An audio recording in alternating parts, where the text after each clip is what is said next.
Hello and welcome all dear student पढ़ रहे हैं ऑनलाइन क्लासेस पे। आप सभी प्यारे से बच्चों का एक बार फिर से स्वागत किया जाता है। भाई आज जो हम डिस्कस करने वाले हैं वो वीएलडीए के बारे में कंप्लीट डिटेल में सारी बातें एक एक करके डिस्कस करने वाले। क्या एलिजिबिलिटी है, क्या एग्जाम पैटर्न रहेगा, इसके अलावा नंबर ऑफ सीट्स लवास में कितनी है, बाकी जो प्राइवेट कॉलेज है उनमें कितनी है, सारी बातें। इसके अलावा एग्जाम में आपकी नेगेटिव मार्किंग रहेगी, एग्जाम कितने टाइम का रहेगा, ये सारी बातें वीएलडीए से रिलेटेड एक एक पॉइंट आपके इस वीडियो में सारे के सारे जितने भी पॉइंट्स है सारे के सारे क्लियर करने वाला हूं प्यारे बच्चों।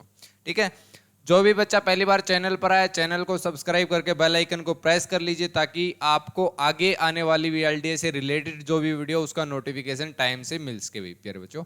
चलिए, पढ़ रहे ऑनलाइन क्लासेस पे स्वागत है भाई।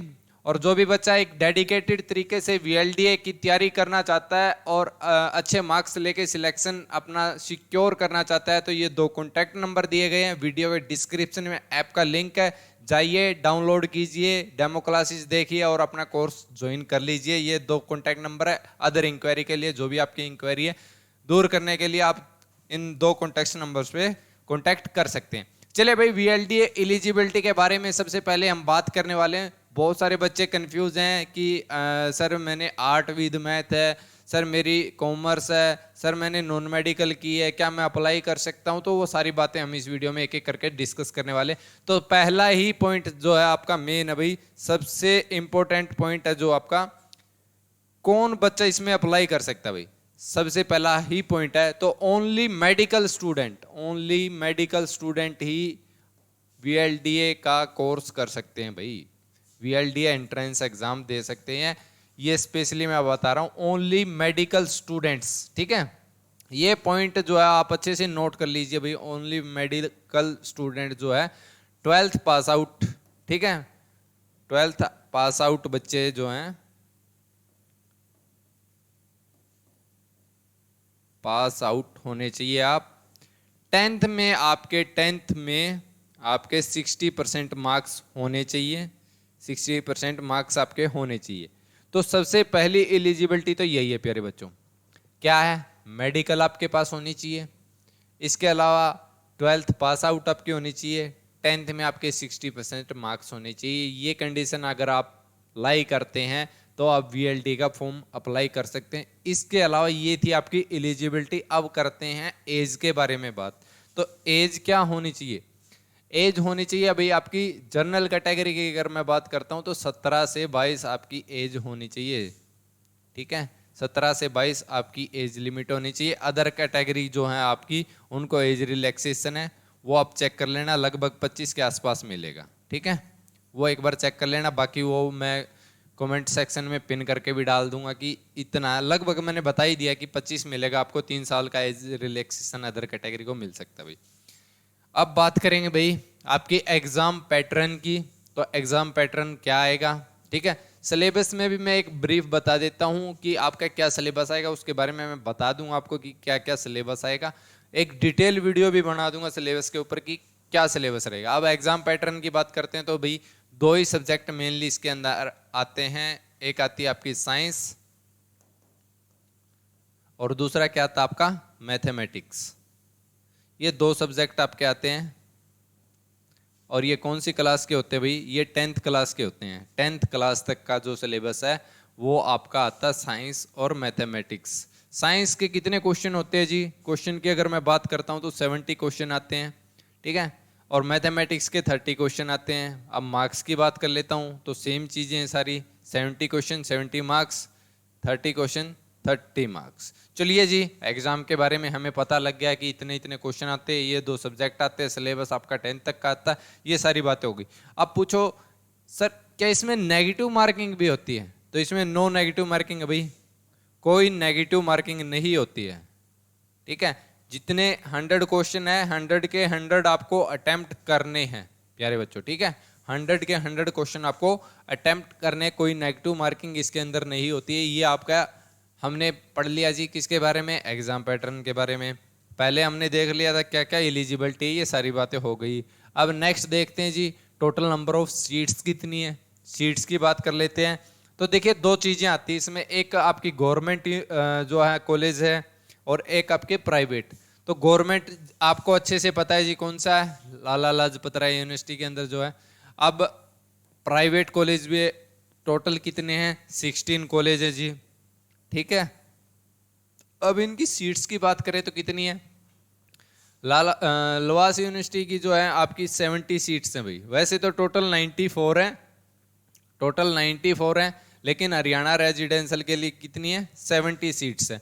इसके अलावा प्राइवेट कॉलेज में 1083 सीटें हैं भाई, ठीक है, 1083 सीटें हैं। अब अगर मैं बात करता हूं, इसमें से एक बहु अकबरपुर रोहतक जो आपका कॉलेज है उसकी 90 सीटें हैं और बाकी सभी की 60 सीट्स हैं, ठीक है, 60 सीट्स हैं। 15 कॉलेज जो बाकी इससे बच जाते हैं, बाकी 70 सीटें जो हैं आपकी लाला लाजपत राय यूनिवर्सिटी की हैं। और एक चीज मैं बता देता हूं प्यारे बच्चों, आपको अगर आपको एडमिशन प्राइवेट कॉलेज में लेना तो भी आपको एंट्रेंस एग्जाम देना मैंडेटरी है भाई, आपको देना ही पड़ेगा। इन्हीं के बेस पे यहाँ पे काउंसलिंग होती है, उसके बाद वहाँ पे एडमिशन होते हैं। चलिए भाई अब बात कर लेते हैं मेन जो यूनिवर्सिटी में सीट है कितनी है, कैसे हैं कैसे नहीं। तो ये मैं बता देता हूँ भाई, जो एचआर समझ रहे होगे, हरियाणा रेजिडेंस, 70 सीटें इसकी अवेलेबल है। टोटल 94 सीट है ना, वो मैं आपको बता रहा हूँ। लाला लाजपत राय यूनिवर्सिटी की 94 सीट्स मैंने आपको बताया था ना पीछे, ये देखो यहाँ पे मैंने 94 बताया था, वही मैं डिटेल में बता रहा हूँ आपको। 70 सीटें जो हरियाणा रेजिडेंशियल के लिए, एएच का मतलब है जी एनिमल हस्बेंड्री, ठीक है, तो उनकी टोटल 6 सीट अवेलेबल हैं। केपी का मतलब क्या है, कश्मीरी पंडित, उनकी कितनी सीटें हैं जी, 3 सीटें हैं।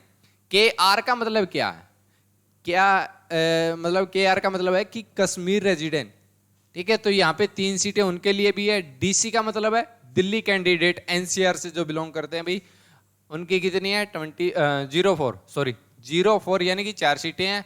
LIS का क्या मतलब है, यहाँ पे LIS का मतलब ये है लवास यूनिवर्सिटी के अंदर जो सर्विस पे हैं तो उनके लिए जो है 2 सीटें अवेलेबल है। SSB आपको अच्छे से पता होगा भाई, 4 सीटें उनके लिए। एक गांव है रीवास शायद महेंद्रगढ़ में, 1 सीट उसकी अवेलेबल है भाई।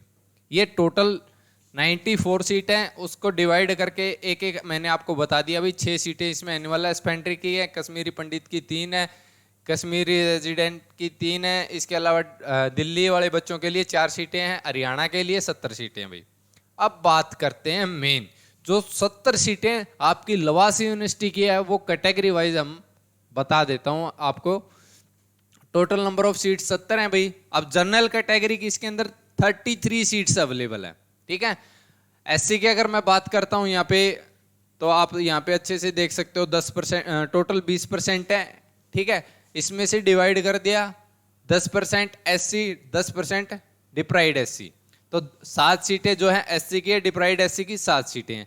इसके अलावा 16% जो आपकी सीट्स हैं वो है बीसीए की, यानी कि 11 सीटें यहाँ पे हैं भाई आपकी बीसीए के लिए। बीसीबी की 6 सीटें हैं, ईडब्ल्यूएस की 10% सीटें हैं। अब आप पूछोगे सर ये 10% सीटें तो 7 बनती हैं, यहां पर 3 ही आपने ईडब्ल्यूएस की क्यों लिखा है? तो जो ईडब्ल्यूएस की सीट आती है वो आपकी जनरल का 3%, जर्नल का 10% होती है, ना कि टोटल नंबर ऑफ सीट का 10%। टोटल नंबर ऑफ सीट 70 है, अगर इसका 10% करेंगे तो 7 आएगा। लेकिन यहाँ पे क्या है कि जनरल कैटेगरी का 10%, तो जनरल की 33 सीटें हैं तो उसका 10% कितना होगा भाई, 3.3 होगा। लेकिन 3 ही सीट यहाँ पे ईडब्ल्यूएस के लिए। पीडब्ल्यूडी पर्सन विद डिसेबिलिटी की 2 सीट्स यहाँ पे अवेलेबल है। 1 सीट है ESM, ex serviceman BCB, 1 seat यहाँ पे अवेलेबल है। टोटल ये 70 सीटें हैं भाई, ठीक है। इसके बाद भी कुछ अगर आपका डाउट रह जाता है सीट्स के लिए तो आप मुझे कमेंट सेक्शन में अपना कमेंट डाल दीजिए, ठीक है भाई। तो नेक्स्ट तो कुछ नहीं है, मेनली सारी बातें मैंने आपको एक एक करके बता दी है। सबसे पहले एलिजिबिलिटी क्या थी, उसके बाद एग्जाम पैटर्न क्या था, और एग्जाम पैटर्न सारी चीजें बता दी, नेगेटिव मार्किंग नहीं। और एक चीज है आपका एग्जाम ड्यूरेशन, यानी कि 1 घंटा 45 मिनट, 1 घंटा 45 मिनट आप जो है आपको दिया जाता है एग्जाम के लिए। तो इजीली आप इतने टाइम में काफ़ी अच्छे से आपका एग्जाम कर सकते हो भाई। उसके बाद आपने बात की थी भाई सीट्स की, लवास गवर्नमेंट की कितनी है और प्राइवेट की कितनी, वो मैंने बता दिया आपको। इसके अलावा 94 लवासी यूनिवर्सिटी की सीट थी। एनिमल हस्बेंड्री की कितनी थी वो मैंने बता दिया है। टोटल जो हरियाणा रेजिडेंशियल के लिए जो सीटें थी 70 सीटें, वो कैटेगरी वाइज मैंने बता दी है सारी बातें। इसके अलावा फॉर्म के लिए आपको पहले ही वीडियो मिल चुकी थी। इसके अलावा भी अगर आपको कोई वीडियो चाहिए है वीएलडीए के ऊपर तो कमेंट डालिए प्यारे बच्चों। और अगर आप तैयारी करना चाहते हैं वीएलडीए के लिए, अपनी एप्लीकेशन है पढ़ रहे ऑनलाइन क्लासेस के नाम से या पढ़ रहे क्लासेस के नाम से आप सर्च कर लीजिए, आपको सबसे ऊपर शो हो जाएगी प्ले स्टोर पे। वो डाउनलोड कीजिए, उसे इंस्टॉल कीजिए, इंस्टॉल करके अपने जो है डेमो क्लासेस चेक कीजिए।